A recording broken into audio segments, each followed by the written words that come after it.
आप देख रहे हैं शेयर बाजार लाइव। दो मेहमान हमारे साथ मौजूद हैं, सुनील जैन हैं और राकेश बंसल हैं, और साथ ही अब सुमित भी हमारे साथ मौजूद रहेंगे जो आपको बताएंगे खबरों वाले शेयर्स, यानी वो स्टॉक्स जो कि आज खबरों की वजह से एक्शन में रह सकते हैं। सुमित हमारे साथ इनफैक्ट मौजूद भी हैं। सुमित बताइए कौन कौन से स्टॉक्स आपने पिक किए हैं जहां पर खबरें इतनी स्ट्रांग है कि एक स्ट्रांग रिएक्शन पॉजिटिव या फिर नेगेटिव फ्रंट पर आ सकता है। शुक्रिया दीपाली। देखिए, सबसे पहले तो सन फार्मा के साथ ही शुरुआत करेंगे। कंपनी के नंबर्स आए, इनफैक्ट सब्सिडरी के नंबर्स आए टैरो के, और जो नंबर्स आए हैं उसमें मुनाफा आधा हुआ है।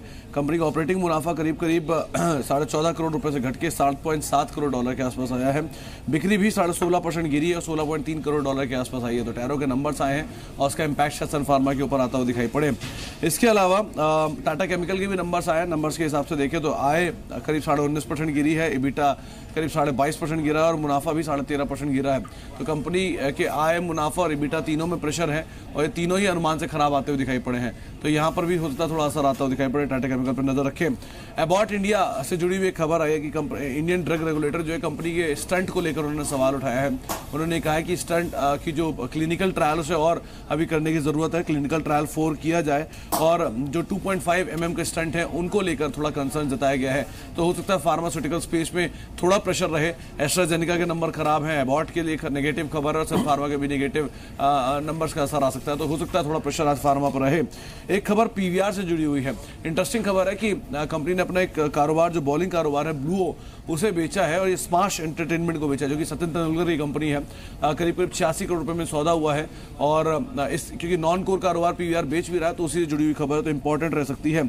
पार्श्वनाथ ने क्लैरिफिकेशन दिया अपना कल शाम 5 बजे के आसपास। उन्होंने ये बात साफ की है कि सेबी का जो फैसला आया है वो चौंकाने वाला है। इस तरह की कोई भी एक्टिविटी में कंपनी नहीं है, कोई शेल जैसा कोई कारोबार कंपनी नहीं करती है। कई रिप्यूटेड प्रोजेक्ट्स पे दिल्ली में वो कामकाज कर भी रही है और पहले सेबी को जांच कर लेनी चाहिए थी। अगर कोई बैन लगाना भी तो उनको इंक्वायरी कर लेनी चाहिए थी, कंपनी से पूछताछ कर लेनी चाहिए थी, उसके बाद कोई एक्शन लेना चाहिए था। तो ये क्लैरिफिकेशन कल पार्श्वनाथ तरफ से आता हुआ दिखाई पड़ा। इसके अलावा सोम डिस्टिलरी के नंबर आए हैं, बहुत अच्छे नंबर आए हैं। मुनाफा 7 करोड़ से 10 करोड़ आया YOY में और सीक्वेंशियली 4 करोड़ से 10 करोड़ आया। तो एक अच्छे नंबर मुनाफे फ्रंट पर है। EBITDA भी 14 से बढ़ के 18 करोड़ रुपए आया, तो एक अच्छे नंबर का इंपैक्ट आ जाता हुआ दिखाई पड़ेगा। इसके अलावा SRF में प्रेशर रह सकता है, खराब नंबर आए हैं। EBITDA 297 करोड़ से गिर के 208 करोड़ है और मुनाफा भी 150 करोड़ से गिर के 100 करोड़ रुपए के आसपास आता हुआ दिखाई पड़ा है। दो और अहम खबर है, एक PNB में जहां पे 9 बड़े खातों को IBC में डाला है। कल एक प्रेजेंटेशन उन्होंने दिया और ये बात साफ की कि इंफ्रा, पावर, रोड, इस तरह के जो सेगमेंट है उनमें बड़ी प्रोविजनिंग उन्होंने की है।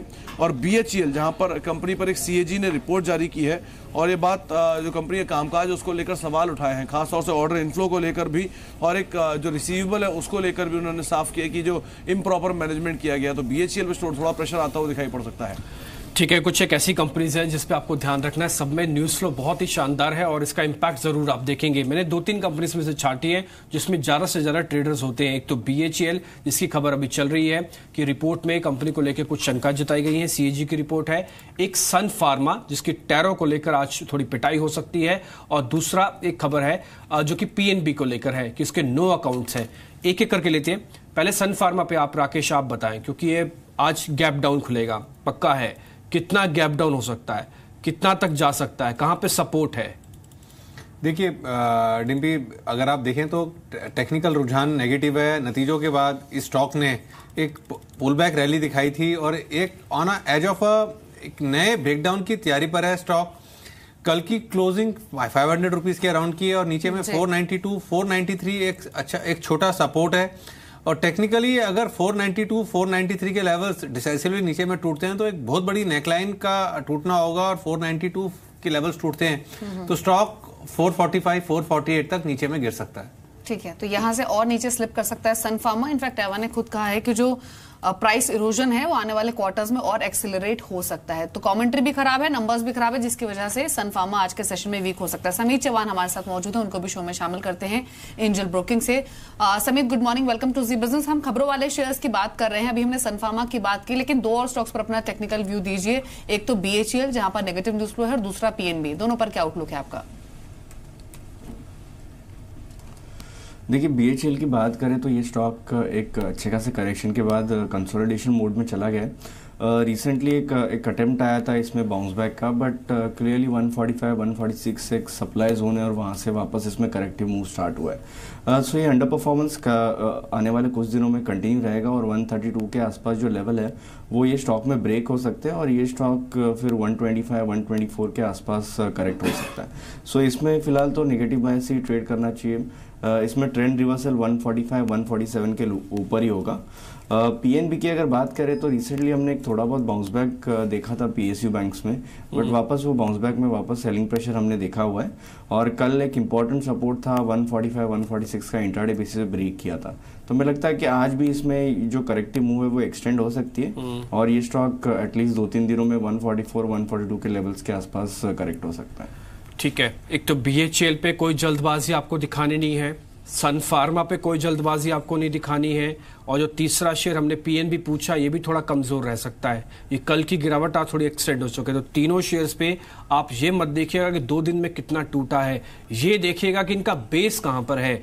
ये सबसे इंपॉर्टेंट चीज है इस समय मार्केट के अंदर, गिरावट का परसेंट नहीं बल्कि बेस का लेवल आपको देखने हैं। तो तीनों पे फिलहाल अभी कोई बेस नहीं है, थोड़े और नीचे आ सकते हैं, दूर रहिएगा इन शेयरों से भी आप।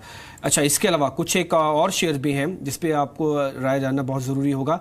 एक तो बाफना फार्मा है, इसके भी नंबर्स आए हैं और इसका भी जो घाटा है वो बढ़ गया, 7 करोड़ हो गया है। एक बार टेक्निकली आप ही देखेंगे क्या बाफना को, राकेश, कितना टूट सकता है? और ये देखिए टेक्निकल स्ट्रक्चर डिम्पी इसका अच्छा नहीं है और जिस तरीके से रुझान है नीचे में अगर आप देखें तो नेक्स्ट एक जो सपोर्ट आता है वो 25 रुपए के अराउंड आता है, बट किसी तरीके का बॉटम फिशिंग डिम्पी सबसे इंपॉर्टेंट चीज है, किसी तरह की बॉटम फिशिंग यहाँ नहीं करनी चाहिए, बिल्कुल सेल ऑन रैली वाला स्टॉक है। ठीक है, लेकिन इतना तो फॉर श्योर है कि आज के लैकलस्टर मार्केट में फार्मा स्टॉक से भी सपोर्ट नहीं मिलने वाला है। लार्ज कैप्स में सन फार्मा वीक हो सकता है, मिड कैप में एस्ट्राजेनेका फार्मा, इसको भी अपनी लिस्ट में नोट कर लीजिए क्योंकि नंबर्स एस्ट्राजेनेका फार्मा के भी बहुत खराब आए हैं।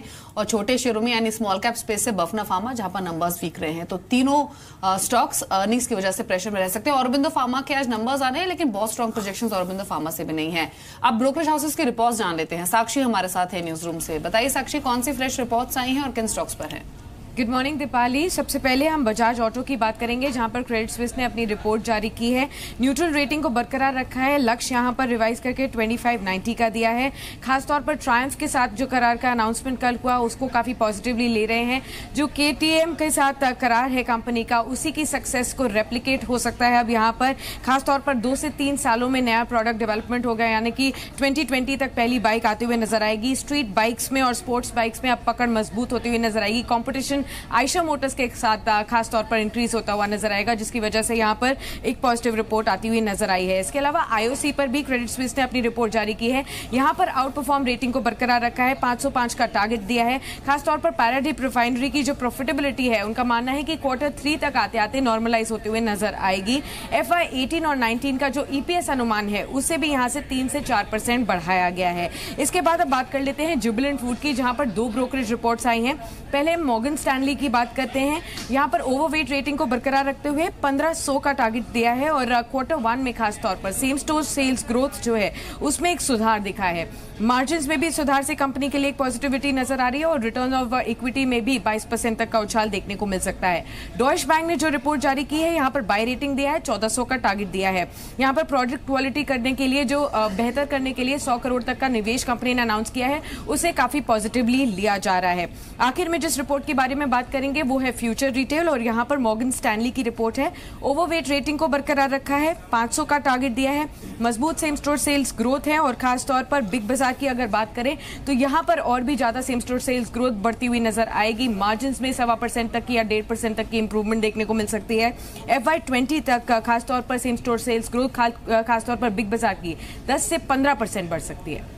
हम आपको सुबह से ही कह रहे हैं ना कि 2 अच्छी खबरें भी हैं सेबी से, आपको वेट हो रहा होगा, पता नहीं कौन सी अच्छी खबरों की बात बोल रहे हैं। दोनों अच्छी खबरें एक बार जरा देख लीजिए। पहली बात, एक तो निफ्टी की समय बढ़ रहा है, निफ्टी वायदा का सर इस पे सेबी अच्छी तरह से विचार कर रहा है। हो सकता है कुछ एक दिनों में इस पर फैसला ले लिया जाए। ये इंटरनेशनल मार्केट के साथ मैच करने का एक फैसला है, जैसे कि आप डाउ फ्यूचर्स देखते हैं या फिर नेस्डेक के फ्यूचर्स देखते हैं और देशों के भी फ्यूचर्स के मार्केट खोला रहता है, तो भारत का फ्यूचर का मार्केट कैश के साथ ही बंद हो जाता है 3:30 बजे। अब क्योंकि SGX निफ्टी पे उतना ही वॉल्यूम है जितना हमारी अपनी निफ्टी पे आता है, इसलिए सेबी इस चीज पे विचार कर रहा है कि क्यों हम सिंगापुर की निफ्टी पे करें, अपने देश की निफ्टी के फ्यूचर्स को क्यों ना खोलें। इसलिए टर्नओवर के लिहाज को ध्यान में रखते हुए सेबी ये फैसला ले सकता है कि इंडेक्स यानी कि निफ्टी का फ्यूचर्स खुला रहे, और ये समय अवधि देखना होगा, टैक्सेशन का थोड़ा सा मैटर है, वो जैसे सॉल्व हो जाएगा आगे बढ़ जाएगा इस पे सेबी। और एक और अहम खबर है जो आपकी ट्रेडिंग से जुड़ी हुई है, वो है मार्जिन फंडिंग। मार्जिन फंडिंग का मतलब आप कुछ पैसा देते हैं, उसके बदले में कुछ पैसा आपको ब्रोकर दे देता है ट्रेड करने के लिए। अब जो गिरवी रखे शेयर हैं, आपने जो भी शेयर को प्लेज किया है, पहले एक कैटेगरी के शेयर पर सिर्फ 75% मिलता था, अब 4 गुना कर दिया गया है ये मार्जिन फंडिंग। यानी कि मान लीजिए आपने अगर 1 लाख रुपए के शेयर गिरवी रख दिए तो आप 4 लाख रुपए का एक्सपोजर इंट्राडे में उन गिरवी रखे शेयरों के बेसिस पर इस्तेमाल कर सकते हैं, ट्रेड कर सकते हैं। तो ये कैश सेगमेंट को बढ़ाने के लिए ये सेबी का फैसला है, क्योंकि वादा में तो अच्छा वॉल्यूम आता है, कैश में नहीं आता, इसलिए कैश को बढ़ाने के लिए सेबी का दूसरा एक अहम फैसला है। ये दोनों अच्छी खबरें हैं जो कि सेबी की ही तरफ से आई हैं। जी, तो कह सकते हैं कि भले 331 कंपनियों को शेल कैटेगरी में डाला हो, लेकिन ये 2 खबरें इंपॉर्टेंट हैं इक्विटी मार्केट में ट्रेड के लिहाज से। लेकिन अब वापस स्टॉक्स पर आ जाते हैं। हमने काफी सारे अर्निंग्स वाले शेयर्स की बात की भी थी ब्रेक में जाने से पहले, लेकिन सुनील, 2 और स्टॉक्स पर आपके कमेंट चाहिए। तो टाटा केमिकल्स और दूसरा एसआरएफ, दोनों के ही नंबर्स काफी खराब आए हैं। टाटा केमिकल्स एबिटा और रेवेन्यू फ्रंट दोनों पर डिसअपॉइंट किया है, और एसआरएफ की बात करें तो मार्जिन कमजोर रहे हैं, मुनाफा 32% गिरा है, और एबिटा भी अगेन 250 करोड़ के आसपास की प्रोजेक्शन थी, 200 करोड़ के आसपास आया है। तो इन दोनों ही वीक अर्निंग्स पर आपका व्यू क्या है, और आज ओपनिंग के बाद करें क्या ट्रेडर्स टाटा केमिकल्स और एसआरएफ दोनों में? स्पेसिफिकली पहले टाटा केमिकल में अगर देखेंगे तो कास्टिक सोडा एश जिसमें वो डोमिनेंट प्लेयर है, उसकी प्राइसेस अगर आप देखेंगे तो लास्ट 3 महीने में प्रेशर में रहे। इसके कारण इनके पीयर के भी रिजल्ट पहले ही खराब आ चुके हैं। तो it's more of a continuation, और मुझे लगता है कि मार्केट में ये चीज़ें जो सोडा एश वगैरह के प्राइसेस है काफ़ी पहले से डिस्काउंट हो जाती है। तो नो डाउट हो सकता है कि एक बार रिजल्ट खुलने के बाद में ओपनिंग नीचे हो, बट मुझे नहीं लगता है कि बहुत ज़्यादा वहाँ से करेक्शन एक्सपेक्ट करना चाहिए। वेरेस एसआरएफ का जो कोर बिजनेस जिसके लिए वो कंपनी को लाइक किया जाता है, उसमें प्रेशर आया, जो कि है केमिकल बिजनेस और स्पेशलिटी केमिकल बिजनेस। उसमें अगर देखेंगे तो मार्जिन में काफ़ी प्रेशर आया है, तो मुझे लगता है कि उसे मार्केट थोड़ा ज़्यादा नेगेटिव लेगा। ठीक है, आज नंबर्स का दिन भी, आज कई कंपनीज अपने नतीजे उतार देंगे। टाटा मोटर्स के भी नंबर आज बाजार में उतरने वाले हैं। ये नंबर्स हम ग्राफिक्स के जरिए आपको दिखा देंगे, लेकिन सुमित, आपके रिकमेंडेशन क्या है जरा टाटा मोटर्स पे, एक बार जरा आप बताएंगे।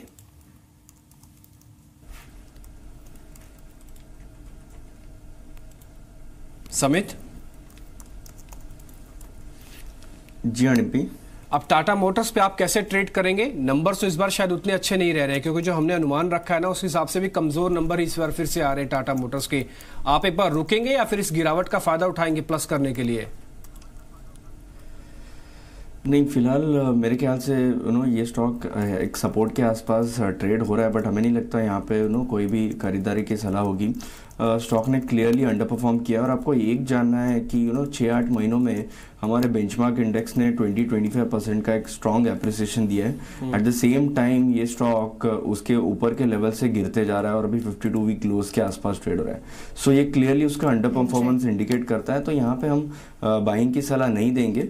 टाटा मोटर डीवीआर में एज अ डिस्क्लोजर हमने सेल रिकमेंडेशन लास्ट वीक दिया हुआ है, और वो अभी भी इंटैक्ट है। तो हमें लगता है कि ये स्टॉक में और करेक्टिव मूव गहरा सकती है। ठीक है, तो टाटा मोटर्स डीवीआर पर सेल कॉल है। कल भी ये स्टॉक करीब ½ % नीचे बंद हुआ था, लेकिन अर्निंग्स के लिहाज से टाटा मोटर्स और आयशर मोटर्स ये दोनों ही स्टॉक्स काफी इंपॉर्टेंट रहेंगे। टाटा मोटर्स और आयशर मोटर्स के नंबर्स रह कैसे सकते हैं, ये बताने के लिए अंचल हमारे साथ मौजूद भी हैं।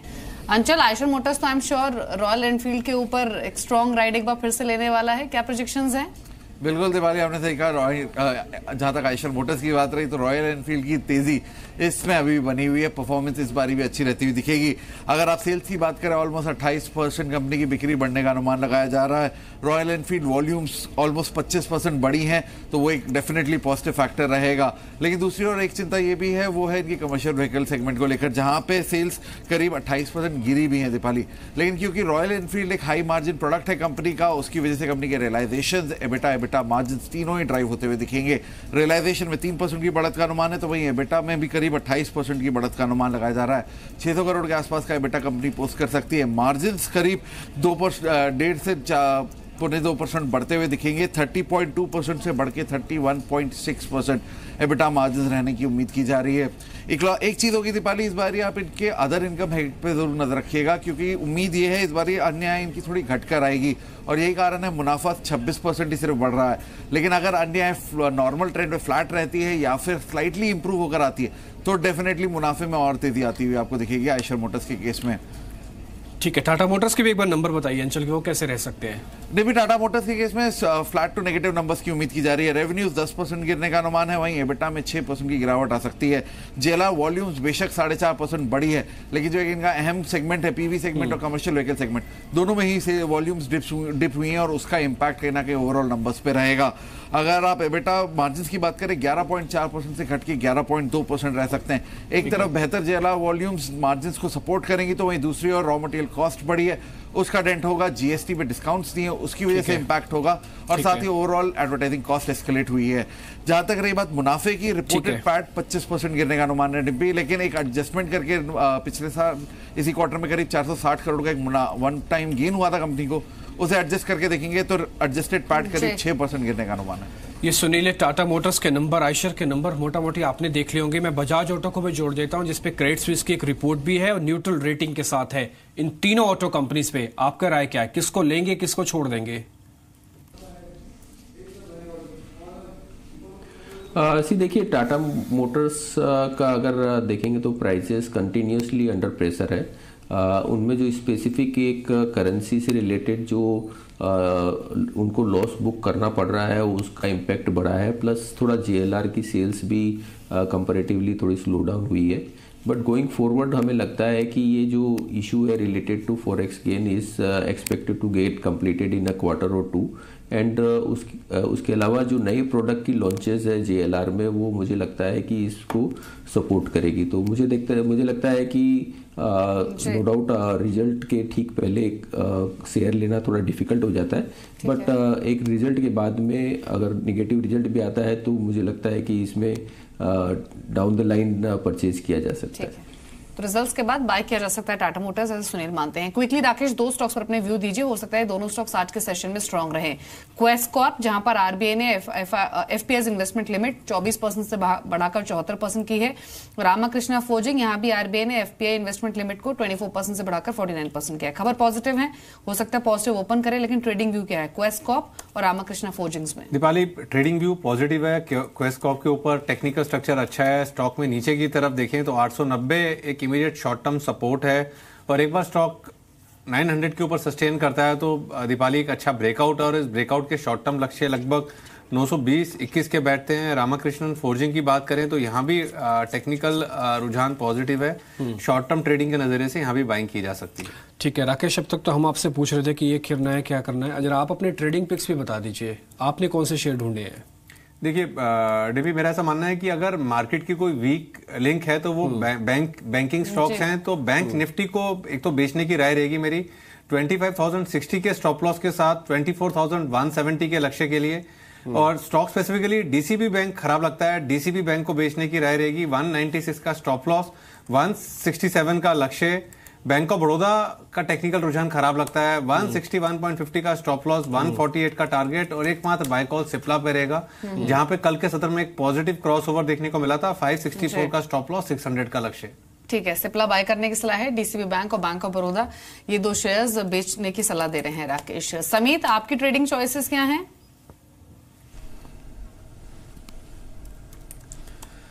देखिए, अगर स्टॉक स्पेसिफिक बात करें तो अरविंद है जिसने डे बिफोर यस्टरडे एक अच्छा खासा डिसाइसिव ब्रेकआउट दिया था और एज अ डिस्क्लोजर हमने हमारे क्लाइंट्स को ये रिकमेंड भी किया है। तो इसमें कल एक अच्छा खासा प्रॉफिट बुकिंग दिखा है, बट ये बाइंग अपॉर्चुनिटी हो सकती है। 370 के स्टॉप लॉस से इसमें खरीदारी की जा सकती है 398 के टारगेट्स के लिए। और दो कॉल सेल साइड पे रहेंगे। केटी के बैंक जो क्लियरली एक अंडर परफॉर्मर रहा है और कल भी हमने एक अच्छा खासा करेक्शन देखा है 155 के लेवल से। सो ये 143 के टारगेट के लिए शॉर्ट सेल किया जा सकता है विद स्टॉप लॉस ऑफ 155। और थर्ड सेल कॉल हमारा जो बैटरीज पे होगा जो क्लियरली एक वीकनेस दिखा रहा है और फ्राइडे को हमने एक डिसाइसिव ब्रेकडाउन भी देखा था मेजर सपोर्ट से। तो हमें लगता है कि 738 तक आने वाले कुछ दिनों में हमारा जो बैटरी स्लिप हो सकता है। 825 के स्टॉप लॉस से उसमें शॉर्ट सेल किया जा सकता है। ठीक है, तीनों सौदे आपको और मिल गए। इसमें ज्यादातर अभी भी आप देखिए आपको सेल के कॉन्ट्रैक्ट्स ज्यादा मिल रहे हैं। जैसे राकेश भी कह रहे थे कि बैंकिंग वीक है, कुछ एक और नॉन बैंकिंग शेयर समित ने आपको दे दिए। तो यहाँ पे अभी आप थोड़ा सा मार्केट को समय दीजिएगा और थोड़ा संभल कर ट्रेड करने की जरूरत भी बन गई है। एक आज पीवीआर को लेकर बड़ी इंटरेस्टिंग खबर आई थी, हालांकि वो खबर छोटी है रुपए के हिसाब से, सिर्फ 86 करोड़ रुपए की एक डील है जो कि हिस्सा बेच रहे कारोबार में। लेकिन क्या इस शेयर को थोड़ा बहुत मूव देगा, क्योंकि ऐसे लेवल पे खड़ा हुआ है जहां ये जानना अहम हो गया है। एक बार राकेश आप ही देखिए इसके टेक्निकल चार्ट, ये 1400 के आसपास है। खबर प्राइजेस के हिसाब से छोटी है, 86 करोड़ की डील है, लेकिन ये इंपॉर्टेंट है क्या? देखिए डिम्पी, स्टॉक ने निचले स्तरों से एक अच्छी रैली दिखाई है और मौजूदा स्तर 1410 के अराउंड के हैं। ऊपर में 1440 एक मेजर लेवल है। 1440 के लेवल स्टॉक में टूटते हैं ऊपर की तरफ, तब एक बड़ी तेजी देखने को मिल सकती है।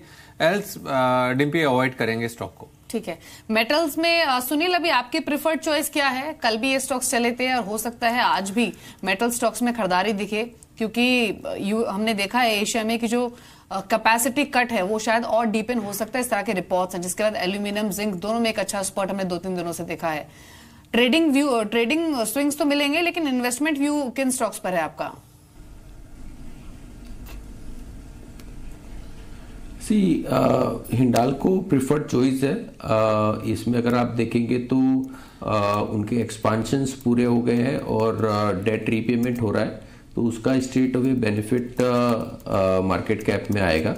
अपार्ट फ्रॉम दैट अगर आप देखेंगे तो एल्यूमिनियम के प्राइसेस भी स्ट्रांग हो रहे हैं और हमने देखा कल जिस तरीके से नोवलिस का रिजल्ट आया था वो भी काफ़ी एक्सपेक्टेड से बेटर था।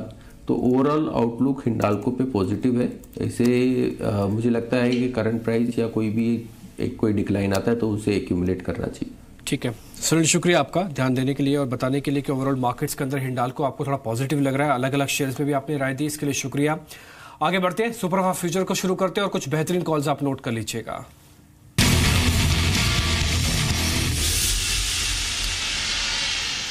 दो मेहमान मेरे साथ वैसे तो हैं लाइव और एक हम फोनों पे भी जोड़ रहे हैं, आदित्य अग्रवाल को जो कि सीनियर डेरिवेटिव एनालिस्ट है वे2 वेल्थ के, और मेरे साथ राकेश बंसल हमको बताएंगे कि समय बाजार के अंदर करना क्या, और साथ ही समित चौहान से हम कुछ ट्रेडिंग आइडियाज़ भी जानेंगे। आदित्य अग्रवाल इस बीच मेरे साथ फोन लाइन पे भी हैं और उनसे हम कुछ ऑप्शंस के ट्रेड भी जानेंगे, पर्टिकुलरली BHEL के बारे में उनके पास एक ट्रेडिंग कॉल्स है। लेकिन राकेश मैं पहले एक बार आपके पास आ रहा हूँ, आज अगर आप निफ्टी के मेरे को लेवल समझा दें जरा एक बार वापस से कि इंपॉर्टेंट लेवल कौन कौन से हैं, कैसे कैसे ट्रेड करना है, जरा एक बार मेरे को लेवल वापस समझा दीजिए निफ्टी के। देखिए डिम्पी, अगर लेवल्स की बात करें तो 10,088 ऊपर में एक स्ट्रांग रेजिस्टेंस है। एज ऑफ नाउ निफ्टी को बाइंग के लिए तो बिल्कुल अवॉइड करना चाहिए, क्योंकि अगर आप देखें तो 2 महीने बाद निफ्टी के अंदर एक नेगेटिव क्रॉसओवर और मोमेंटम इंडिकेटर्स देखने को मिला है। और अगर कोई एग्रेसिव ट्रेडर है डिम्पी, तो मेरा ऐसा मानना है कि 9944 जो एक अच्छा सपोर्ट है जिसकी बात आप भी कर रहे थे, मेरे को नहीं लगता है उस सपोर्ट की वेट करनी चाहिए। इन्हीं स्तरों पर निफ्टी को शॉर्ट किया जा सकता है और चांसेस है 9940 9944 जो एक अच्छा सपोर्ट है उसके टूटने के, अगर ये सपोर्ट टूटता है तो 9850 तक की एक short term correction near term में देखने को मिल सकती है। ठीक है, तो 9940 एक इंपॉर्टेंट लेवल रहेगा, उसके नीचे अगर इंडेक्स जाता है तो बेचने की सलाह है। क्विकली राकेश निफ्टी बैंक पर भी अपना आउटलुक दे दीजिए। दीपाली, मेरा ऐसा मानना है बैंक निफ्टी को तो मौजूदा स्तरों पर शॉर्ट किया जा सकता है। यहां पर तो जिस इंटेंसिटी का सपोर्ट 9944 पर निफ्टी के ऊपर है, उस इंटेंसिटी का सपोर्ट बैंक निफ्टी ऑलरेडी तोड़ चुका है। 25,060 का एक स्टॉप लॉस लगाए हैं, 24,170 के लक्ष्य के लिए बैंक निफ्टी टेक्निकल सेल है। आदित्य, कल की जो मार्केट के अंदर गिरावट आई है उसके बेसिस पर आज आप फिर से सेल करने वाले हैं क्या निफ्टी और निफ्टी बैंक को? निफ्टी बैंक निफ्टी देखें तो शॉर्ट टर्म में दोनों ही नेगेटिव हो गए हैं। कल हमने दोनों ही इंडेक्सेस में एक अच्छे शॉर्ट पोजीशन बनते हुए देखे हैं, तो हमको लगता है कि ये जो बिकवाली है थोड़ी सी और कंटिन्यू रह सकती है। निफ्टी में 9940 का एक सपोर्ट है, तो हमारी सलाह है कि 9940 के नीचे निफ्टी जाता है उस केस में आप शॉर्ट कर सकते हैं विद टारगेट ऑफ 9850। ऊपर में स्टॉप लॉस आएगा 10,010 का। सिमिलरली बैंक निफ्टी देखें तो बैंक निफ्टी का चार्ट निफ्टी के कंपैरिजन में थोड़ा सा ज्यादा खराब हो गया है। बैंक निफ्टी में भी हमारी सेल की सलाह रहेगी 24,530 के नीचे सेल कर सकते हैं, but target of 24,200 and stop loss of 24,740। ठीक है, तो दोनों पे ही शॉर्ट कर रहे हैं। 24,200 तक बैंक निफ्टी फिसल के आ सकता है। ध्यान दीजिएगा 24,530 का लेवल को ब्रेक कर दिया, इसके नीचे आ जाए तब। हमने आपको सुबह सुबह कंडीशन भी बताई थी 24,500 वाली। अच्छा, अगर आप कोई सीधा फ्यूचर नहीं लेना चाहते ना, मैं आपके लिए एक ऑप्शंस की भी तैयारी करके बैठा हूं। समित, आप मेरे को जरा बैंक निफ्टी का कोई ऑप्शन बताइए। मैं कम पैसे में आज बैंक निफ्टी ट्रेड करना चाहता हूं। कौन सा कॉल या कौन सा पुट है कोई? देखिए, बैंक निफ्टी में फ्यूचर में अगर ट्रेड करना था तो कल एक परफेक्ट लेवल थी 24,840 का, जो एक इंपॉर्टेंट सपोर्ट था, उसके नीचे अच्छा खासा सेल ट्रिगर हुआ था। वहाँ से 250-300 पॉइंट का ऑलरेडी फॉल आया, तो यहाँ पे रिस्क रिवॉर्ड रेशियो उतना फेवरेबल नहीं होगा, तो इसलिए ऑप्शन में 24,700 का पुट आप ट्रेड कर सकते हो, जो अराउंड 115-118 के आसपास कल क्लोज हुआ है। तो इसमें स्टॉप लॉस 75 का होगा और टारगेट 260 तक का हो सकता है। और इफ़ यू रिकॉल, मंडे को भी हमने 24,900 का पुट रिकमेंड किया था अराउंड 90 रुपीज़, और उसमें भी अच्छे खासे अप्रिसिएशन आए हुए थे। ठीक है, तो ये आपने निफ्टी बैंक पर व्यू सुना समित का, और दोनों पर ही रुझान आपको मिला है। लेकिन अब स्टॉक्स पर आ जाते हैं, स्पेसिफिक शेयर्स पर। राकेश, आपने अपनी ट्रेडिंग चॉइसेस थोड़ी देर पहले बताई थी, उस लिस्ट में कुछ और स्टॉक्स ऐड करना चाहेंगे? और एक बार इनफैक्ट फिर से बता दीजिए व्यूअर्स को भी कौन से स्टॉक्स हैं। दीपाली, एक तो डीसीबी बैंक को बेचने की राय रहेगी। यहाँ पर टेक्निकल रुझान नेगेटिव है। 196 का स्टॉप लॉस, 167 का टारगेट। दूसरा, बैंक ऑफ बड़ौदा पे एक सेल कॉल है, 161.50 का स्टॉप लॉस, 148 का टारगेट। और लास्ट एकमात्र बाय कॉल सिप्ला पर है, 564 का स्टॉप लॉस, 600 का लक्ष्य। दीपाली, कोई एडिशन करना चाहते हो? नहीं डिम्पी, जैसे मैंने शुरू में बोला, थोड़ा कॉशियस होकर ट्रेड करना चाहिए, तो कोई फर्दर एडिशन नहीं। कोई फर्दर एडिशन नहीं। 3 कॉल्स के साथ राकेश तो आगे बढ़ेंगे आज मार्केट में। इनके टर्मिनल पे 3 शेयर रहेंगे, आप भी लगा लीजिएगा अपने टर्मिनल पे। सिप्ला को बाय, डीसीबी और बैंक ऑफ बड़ौदा का शॉर्ट के हिसाब से सोचना है, देखना है। अब आते हैं सीधा आदित्य पे। आदित्य, आपकी तरफ से आज के दोनों शेयर कौन कौन से हैं? एक बाय कॉल रहेगा पीडीलाइट इंडस्ट्रीज में। पीडीलाइट इंडस्ट्रीज में देखा तो स्टॉक काफी एक रेंज में चल रहा है, और नीचे में 792 का काफी स्ट्रॉन्ग सपोर्ट है। कल भी हमने इसमें लोअर लेवल से एक अच्छा पुल बैक आते हुए देखा था, तो हमको लगता है शॉर्ट कभी नहीं चलती। ये स्टॉक यहाँ से 840-842 तक के लेवल दिखा सकता है। इसको किसी भी डिक्लाइन में बाय कर सकते हैं with stop loss of 788 and target of 840। एक सेल कॉल रहेगा डीएलएफ में। रियल्टी सेक्टर में देखें तो हमने काफी शॉर्ट पोजीशन बनते हुए देखी है। डीएलएफ ने कल एक अपना अच्छा सपोर्ट लेवल भी ब्रेक किया था, तो इसमें किसी भी उछाल पे या करंट लेवल से शॉर्ट कर सकते हैं। पीछे में टारगेट रहेगा 170 का, ऊपर में हमारा स्टॉप लॉस रहेगा 187 का। ठीक है, 170 तक का टारगेट है डीएलएफ पे। कल आपको ध्यान होगा, कल डीएलएफ बहुत तेजी से टूट रहा था लास्ट वीक क्लोजिंग सेशन में, तो इसलिए आज भी आपको ध्यान रखना है, लेकिन कंडीशन के साथ है 182 के ये नीचे ही रहे। 187 का स्टिक स्टॉप लॉस भी रख लीजिएगा। एक थोड़ी देर पहले ना एक रिपोर्ट के बारे में डिस्कस भी कर रहे थे, तो बीएचईएल की। बीएचईएल पे उस रिपोर्ट में ये कहा गया कि थोड़ा मुश्किल में शेयर आ सकता है, लेकिन मेरे को लेवल्स देख के डीएलएफ बीएचईएल में ट्रेड करना है। आदित्य, फिर कैसे करूं? कि कॉल प्लस कर सकता हूं क्या बीएचईएल की? यदि स्टॉक में काफी बड़ा करेक्शन आ चुका है, अभी स्टॉक एक थोड़ा सा कंसोलिडेशन जोन में है, अपने सपोर्ट के आसपास चल रहा है, जो कि 132-133 के आसपास आता है। तो यहाँ पे फ्यूचर्स में कॉल लेना थोड़ा सा रिस्की हो सकता है, तो मेरी सलाह रहेगी कि कॉल ऑप्शन बाय करके चल सकते हैं। 135 का कॉल ऑप्शन अभी 5 रुपए के आसपास चल रहा है। इसमें हमारा टारगेट रहेगा 10 रुपए का, और नीचे में स्टॉक रहेगा 3 रुपए का। ठीक है, तो बीएचईएल का 135 का कॉल ऑप्शन बाय करने की सलाह है। 5 रुपए पर ही मिल जाएगा, 10 रुपए का आपको टारगेट रखना है, 3 रुपए का स्टॉप लॉस। समित, आपकी ऑप्शन स्ट्रेटेजी क्या रहेगी? क्योंकि आपने फ्यूचर्स के स्टॉक्स तो हमें बताए थे, अमराजा बैटरीज जहां पर बिकवाली की कॉल है, कर्नाटका बैंक में बिकवाली की कॉल है, और अरविंद आप बाय कर रहे हैं, लेकिन ऑप्शन स्ट्रेटेजी क्या है? किस स्टॉक को आप पिक करेंगे? देखिए दीपाली, बजाज ऑटो हम क्लोजली ट्रैक कर रहे हैं लास्ट 3-4 दिनों से। इनफैक्ट मंडे को भी आपके शो पे मैंने 2900 का कॉल रेकमेंड किया था अराउंड 50 के आसपास, और कल ये ऑप्शन 110 के आसपास गया था, तो हम बजाज ऑटो से ही मेंटेन रखना चाहेंगे। बट यहाँ पे स्ट्राइक प्राइस इंस्टेड ऑफ 2900 3000 का होगा, तो ऊपर की तरफ थोड़ी लेवल शिफ्ट हो गई है, तो 3000 का कॉल 40 के आसपास चल रहा है, तो इसमें ट्रेड किया जा सकता है। 9 रुपीज़ का स्टॉप लॉस होगा, और हमें लग रहा है कि जो कल एक मोमेंटम हमने देखा था आज वापस एक्सटेंड होते हुए दिख सकता है। सो 99 के टारगेट्स होंगे ये ऑप्शंस के लिए। ठीक है, सारे के सारे सौदे आपको पता लग चुके हैं। 2 हिस्से हम आपको और बताते हैं इसी सेगमेंट में, एक तो कैश डिलीवरी वाले शेयर्स और साथ ही बैन वाले शेयर्स। पहले कैश डिलीवरी वाले शेयर्स देखिए। इन्फोसिस जरूर ध्यान रखिए, इसमें 80% की कैश डिलीवरी है। एचसीएल टेक, एक्सिस बैंक, इसमें करीब 75% की कैश डिलीवरी खड़ी हुई है। इसके अलावा कजारिया सेरामिक्स, ये अभी लेटेस्ट ही ऐड हुआ है F&O के अंदर, डिलीवरी अच्छी है। और एक इंडसन बैंक है जिसमें 76% की कैश डिलीवरी है। जिसमें कैश डिलीवरी ज्यादा है उसको शॉर्ट करने के बाद बारे में कम सोचना चाहिए। वादा में आज जो बैन में शेयर है वो है HDL, इंडिया बुल्स का रियल एस्टेट। HDL 2 दिन से टूट रहा है, कल 20% टूटा था, इसलिए आज संभल कर ट्रेड कीजिए। वादा में लेते समय पेनल्टी लग जाएगी, कैश में लीजिएगा अगर आपको कोई वित्तीय सलाहकार आपको राय देता है। हम तो नहीं कहते कुछ करना चाहिए आपको। इंडिया सीमेंट, JP एसोसिएट्स, इसके अंदर भी आज वादा बैन है, आप इसमें फ्यूचर में कामकाज नहीं कर सकते आज। वो खाड और कावेरी सीड्स के भी वादा बैन है, कैश खुले रहेंगे, कैश में आप कामकाज कीजिए, लेकिन इनके फ्यूचर्स में आज बैन है। तो सभी शेयर्स पे आपको थोड़ा सा संभल कर ट्रेड करने की जरूरत है। तो मोटा मोटी जितने भी शेयर्स हैं ग्राफिक्स के जरिए आपके सामने चलते रहेंगे, आप नोट भी कर सकते हैं कहां पे कैसे कैसे ट्रेड लेना है। एक दो शेयर में और देखना चाहता हूं, इन्फोसिस, क्योंकि इस पे कैश डिलीवरी ज्यादा है, इसके बारे में भी एक बार जान लेते हैं। राकेश, एक बार इसका चार्ट देखिए आप, ये क्या 940 को ब्रेक करेगा या नहीं करेगा? अगर ये नहीं करेगा तो मैं बाय करूंगा। देखिए डिम्पी, टेक्निकली अगर आप देखें तो कल स्टॉक ने एक 970 का एक क्रिटिकल नेकलाइन तोड़ी है, 965 के एक सपोर्ट के नीचे स्टॉक ने क्लोजिंग ली है। कहने को 960 एक साइकोलॉजिकल यहाँ पर एक छोटा सा सपोर्ट है, बट ऐसा कोई टेक्निकल पैटर्न नहीं है कि यहाँ पर ट्रेडिंग के नजरिए से बाइंग की जाए। अगर शॉर्ट टर्म ट्रेडिंग का नजरिया है तो उछाल पे बिकवाली करनी चाहिए। ठीक है, चलिए राय आपको मिली है इन्फोसिस पर।